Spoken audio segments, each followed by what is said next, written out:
한자 이야기, 낱말 이야기 105번째 시간입니다. 네, 이번 시간은 연혁이라는 말을 한번 살펴보겠습니다.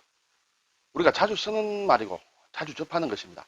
학교를 가든 회사를 가든 어느 기관이든 단체라든지 이런 곳에 가면 그 스토리, 역사를 쭉 얘기할 때 연도별로 적어서 이렇게 연혁이라는 그런 이름 아래 이렇게 어떤 변천 과정을 적어 놓고 있습니다. 이 연혁이 무슨 뜻인가 하는 것을 저도 한번 잘 모르고 지내다가 이 글자를 나름대로 생각을 하고 단어를 생각해 볼 때, 아, 그렇구나. 그래서 상당히 큰 깨침을 얻은 그런 낱말입니다. 자, 여러분이 생각하는 연혁과 제가 지금 말씀드리고자 하는 것이 어떻게 다른지 한번 살펴보시죠. 네, 연자는 물 따라갈 연이다 하는 글자입니다. 그리고 혁은 가죽 혁이다 하는 글자이죠. 우리가 혁은 앞에서도 몇 번 말씀을 드렸습니다. 공전과 혁명이라는 그런 테마로서도 말씀을 드렸고, 이 가죽은 또 부수 글자입니다. 그래서 가죽을 나타낸다. 우리가 피혁 할 때, 가죽을 얘기할 때 피혁 제품이라고 할 때 이렇게 피와 혁을 같이 많이 씁니다. 이거 피라는 것도 가죽을 뜻하는 가죽피가 되겠습니다. 네, 우선 연과 혁을 다시 한번 살펴보겠습니다. 연은 물을 따라간다. 물이 이렇게 흐르죠. 물이 흐를 때 이렇게 물을 이렇게 따라간다. 이게 물을 따라가는 것이 물이 이렇게 흘러서 따라갈 수도 있겠지만 물이 따라가는 그 주위의 땅, 그것을 얘기할 수도 있습니다. 어쨌든 물 따라간다. 그래서 물을 따라가므로 삼수변이라는 것이 있습니다. 문제는 이러한 글자인데 산 속에 있는 늪이다. 자, 산에 올라가면 등성이가 있고 이렇게 계곡이 있고 그러면 계곡 아래로 물이 쌓여서 늪을 이루는 것이 있을 수 있습니다. 그래서 그것은 늪이라고 하는데 이렇게 되면 윗부분의 글자는 사실은 8팔로 이렇게 쓰였습니다. 물론 지금의 물 따라갈 연은 이러한 모양입니다만은 원래는 8팔과 같은 글자다 이렇게 보면 되겠습니다. 그래서 물이 흘러내려온다. 흘러내려와서 어느 낮은 곳에 이르러서 웅덩이를 만든다. 그렇게 만들어진 것이 산속늪연이라는 그런 뜻의 글자입니다. 우리가 이것과 비슷한 글자로 이렇게 골곡이라는 글자가 있습니다. 이것도 산이 이렇게 옆으로 등성이를 펴지고 아래로 내려올수록 큰 여유 있는 공간이 있다는 그런 뜻입니다. 여기에서 뭔가 이것을 하나를 없애는 모양이라고도 볼 수 있겠죠. 그래서 산속늪연이다. 물론 달리 해석하는 사람들도 상당히 많이 있습니다. 우리가 그걸 다 알 수는 없고 어느 게 정답인지도 사실은 잘 모릅니다. 네. 그렇게 그러한 이론을 아는 것도 중요하지만 지금 우리는 급합니다. 글자를 아는 것이 더 중요하죠. 원래 어떻게 생겼느냐 하는 것보다는 어떻게 생겼느냐 하는 것은 좀 더 여유가 있을 때 찬찬히 들여다볼 필요가 있고 제가 지금 말씀드린 것도 많은 학자들이 이렇게 생각하는 견해다 이렇게 생각하시면 되겠습니다. 그래서 위에서 아래로 물이 흘러내려왔다. 그래서 산속에 늪을 이룬다 하듯이 이렇게 물이 흘러내려온다라는 그런 뜻으로 생각을 하면 되겠습니다. 그래서 모양은 여기에서 조금 바뀌어서 이러한 모양으로 됐다 이렇게 생각하시면 되겠죠. 자, 그리고 이제 가죽혁은 부수자인데 이것은 짐승을 잡아서 가죽을 다 벗겨서 펼쳐놨습니다. 그리고 그걸 손질을 잘 합니다. 그렇게 해서 만든 것이 가죽혁이란 것입니다. 원래 짐승을 처음 잡았을 때는 짐승의 털을 보고 이건 무슨 가죽이다, 범가죽이다, 곰 가죽이다, 여러 가지 알 수가 있습니다만 손질을 잘 하고 털을 다 뽑고 부드럽게 해놓으면 어느 가죽인지 잘 모를 정도로 확 변합니다. 그래서 가죽이라는 뜻이 있으면서도 변한다는 뜻이 있습니다. 자, 그래서 우리가 뒤에 나오겠습니다만 혁명이다 할 때 여러 가지 낱말을 만드는 글자인데 기본 글자는 가죽이라는 뜻이죠. 자, 그런데 가죽피라는 글자도 부수자이죠. 이것도 이렇게 생겼는데 여기에 손이라는 글자가 있습니다. 오우가 손을 뜻하죠. 손으로 가죽을 벗겨내는 모양이다. 그래서 완전히 잡아서 가죽을 벗겨낸 그 상태입니다. 아직 손질을 잘 하지 않았습니다. 털도 묻어 있고 기름도 묻어 있고 그렇게 생각하시면 되겠습니다. 물론 우리가 지금 피혁이라고 하면 다 손질대가 제품으로 나오지만 원래 한자의 뜻은 다루지 않은 가죽이다. 손질하지 않은 그런 가죽이다. 이렇게 생각하시면 되겠습니다. 그리고 한자에서 많이 쓰는 글자 중에 또 위라는 글자가 있습니다. 부수자이면서 세자가 전부 가죽을 뜻하는 것입니다. 글자입니다. 자, 이것은 상당히 복잡하게 보이지만 꼭 그렇지도 않습니다. 어떤 장소가 있습니다. 어떤 장소가 있는데 위에 이것은 발이란 뜻이고 아래 이것도 발이란 뜻입니다. 발이 향하는 방향이 이쪽입니다. 아래쪽은 이쪽입니다. 그래서 어떤 장소를 사람들이 돈다는 뜻입니다. 좌로 우로 왔다 갔다 하면서 순찰한다. 그렇게 보셔도 되겠습니다. 그래서 이것은 후는 다룸 가죽이라고 하지만 어떤 것을 지킬 때 쓰는 그런 글자이기도 합니다. 자, 길을 지킨다고 하면 여기에 길을 뜻하는 갈행을 적으면 지킬 위가 되겠습니다. 제가 여러 번 설명을 드려서 더 이상 설명드리지 않겠습니다만, 자, 그러면 이것이 왜 다룸 가죽이란 가죽을 뜻하느냐? 다룸 가죽이란 뜻은 다루었다는 뜻이죠. 손질을 봤다는 그런 뜻이 되겠습니다. 자, 이것은 이것을 가죽으로 생각합니다. 여기서는. 아까 앞에서는 어떤 지역을 말씀을 드렸는데, 지킨다 할 때는. 여기서는 이제 동물을 잡아서 가죽 피를 이 통에 넣고 발로 이렇게 밟습니다. 예를 들어 가죽을 잘 다루기 위해서, 손질을 하기 위해서.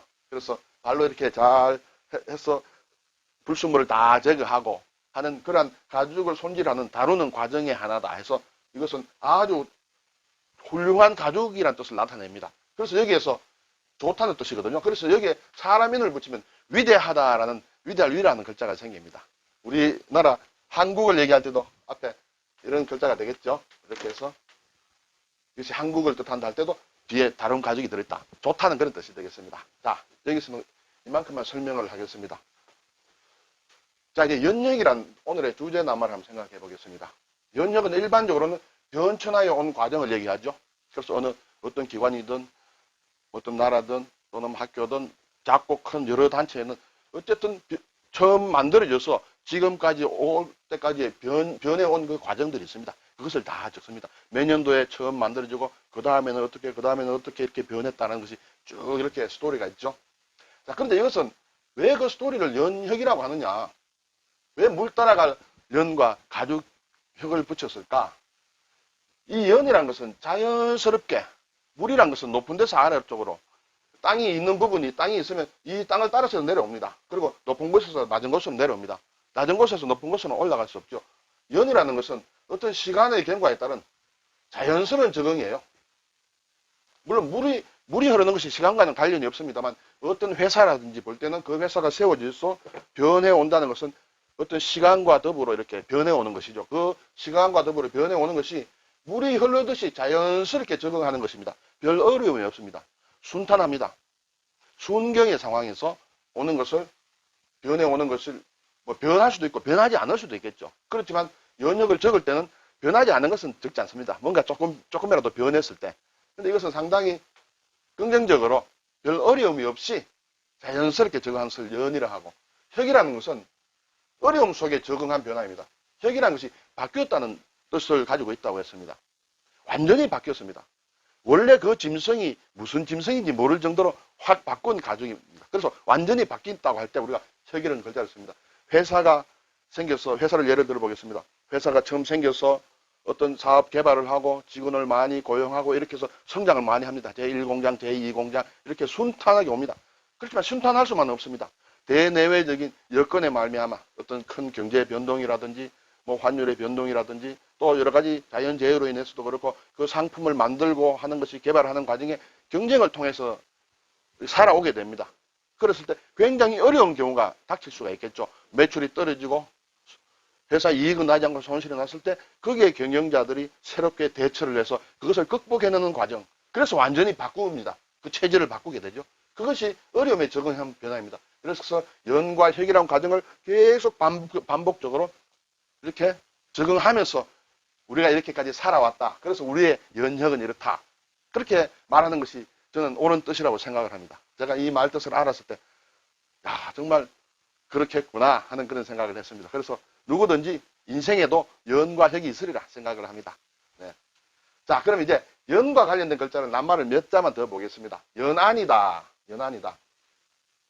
연안이라는 것은 우리가 인천에 연안부두도 있겠습니다만 어떤 바다든지 또는 강이라든지 호수라든지 어떤 물가가 있습니다. 물이 이렇게 있습니다. 물 따라서 있는 곳이 물을 따라서 이루어진 땅을 연안이라고 합니다. 이것은 물론 언덕 안입니다만 반드시 언덕은 아니어도 괜찮습니다.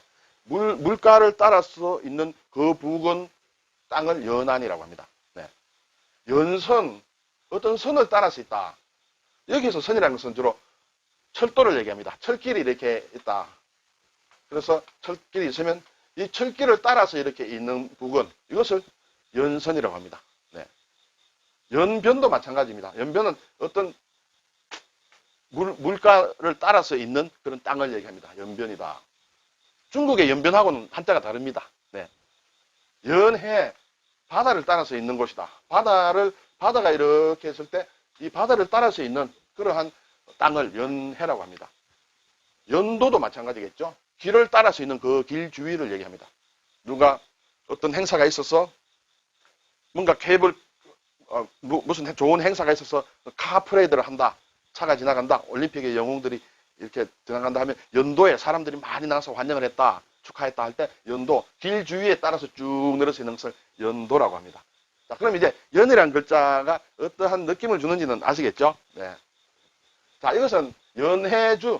아까 연해라는 것은 바다를 따라 있는 땅이라고 했습니다. 이것이 바다이죠. 바다이죠. 바다를 따라서 있는 이 땅은 사실 전부 연해라고 할 수 있습니다. 그리고 주라는 것은 어떤 땅을 뜻하죠. 고을을 뜻합니다. 우리가 쉽게 알 수 있는 지명으로서 연해주는 이 부분에 있는, 지금은 러시아 영토가 됐겠죠. 우리 두만강 북쪽으로 해서 쭉 있는 이 바다를, 이 위에는 오츠크해가 되겠습니까? 이 바다를 따라서 있는 곳이라 해서 연해주라고 한자로는 그렇게 적고 있습니다. 여기 이제 블라디보스톡이라든지 이런 큰 이제 러시아의 그 도시가 있습니다. 원래 연해주는 옛날에는 근대 말에는 해삼위라고도 불렸어요. 해삼위. 해삼. 우리 선조들은 이렇게 불렀어요. 해삼이 많이 났다고 합니다. 이게 해삼이 진짜로. 그래서 해삼이라고도 불렀다. 연해주라고 할 때도 이 바다를 따라서 있는 이 지역을 그렇게 부른다. 이렇게 생각하시면 되겠습니다. 이제 자, 혁에 관해서는 지난번에 제가 혁명에 관해서는 잠깐 말씀을 드렸습니다만 다시 한번 간단하게 살펴보겠습니다. 여기에서 혁은 바꾼다는 뜻이죠. 명은 우리의 생명이라고 할 때 그렇습니다. 그래서 이것은 하늘의 명령, 생명은 또 하늘이 주는 명령, 하늘이 부여를 해야 우리가 삶을 살 수 있다. 이렇게 동양 사상에는 그렇게 됐습니다. 그래서 이것은 하늘의 명이다. 천명을 새롭게 한다. 그래서 어떤 왕조가 다른 왕조로 바뀔 때 이것은 하늘의 명령이다. 하늘이 이렇게 바꾸라 그래서 바꾼 것이다. 그래서 이렇게 한 왕조가 바뀔 때 천명이 바뀌었다 합니다. 그것이 이제 혁명이 되겠습니다. 그래서 순조롭게 바뀐다든지 조금 어려움이 있겠지만은 왕조의 성씨가 바뀌는 것이죠. 그래서 역성혁명이라고 하죠. 역성은 역이라는 것은 바꿀 역자가 되겠습니다. 쉬울 이도 되지만 바꿀 역도 되겠습니다. 성을 바꿉니다. 성.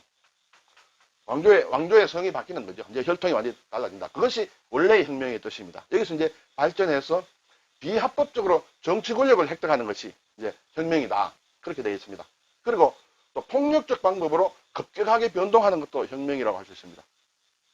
그리고 꼭 폭력적인 방법이 아니라고 하더라도 어떤 급격한 변동, 이것을 혁명이란다. 한 나라가 새로 바뀌는 것보다 이 세상에 더 큰 게 어디 있겠습니다. 그만큼 크게 바뀌는 것을 혁명이라고 한다. 비슷한 말로 또 좀 차이를 두는 말이 이제 프랑스인데 쿠데타란 그런 말이 있죠. 쿠데타. 저는 프랑스를 잘 모릅니다만 이 낱말을 어원을 조사를 해보니까 쿠라는 것은 한 대 친다는 그런 얘기라고 합니다. 때린다. 한 방 먹인다.